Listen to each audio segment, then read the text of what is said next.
Hello everyone, চলে এসেছি একটা নতুন ব্লাউজ নিয়ে। তো এটা হচ্ছে ব্লাউজের কাপড় রেড কালার। তো এটাকে আমি কাটিং করে নেব। তো আমি কাটিং করে নিয়েছি, এটা ব্যাক সাইড। তো ফ্রন্ট সাইডের প্রত্যেকটা পার্টস আমি কেটে নিয়েছি। তো সেগুলো তোমাদেরকে দেখিয়ে দিলাম। এই দেখো, এগুলো সব পার্টস, এগুলোকে সব জয়েন করে পরেই বানাতে হবে ফ্রন্ট সাইডটা। তো এগুলো আমি জয়েন করে নেব এখন। তো তোমরা যখন কাটিং করবে তখনই বুঝতে পারবে এগুলো, এখন বুঝতে পারবে না।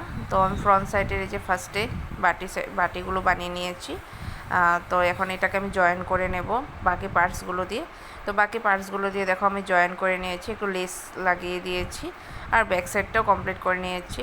তো ব্যাক সাইডে কাস্টমার এই ডিজাইনটা দিয়েছিল, তো আমি ওইভাবে ডিজাইন করে দিয়েছি। লেসটা লাগানোতে একটু ভালো লাগছে। তো আমি পুরোটা জয়েন করে নিলাম। তো এটা ফুল স্লিভ ব্লাউজ। তো কেমন হয়েছে তোমরাই বলবে। ভালো লাগলে একটা লাইক করে দিবে, কমেন্ট করে দিবে, আর পারলে ভিডিওটা একটা শেয়ার করে দেবে। তো ব্লাউজটা খুবই সিম্পল ব্লাউজ ছিল, যার জন্য আমি একটু লেস লাগিয়ে দিয়েছি। তো ফ্রন্ট সাইডের ডিজাইন সেমন না, তো ব্যাক সাইড এটাই ছিল। তো কেমন হয়েছে তোমরাই বলো। তো পুরোপুরি কমপ্লিট।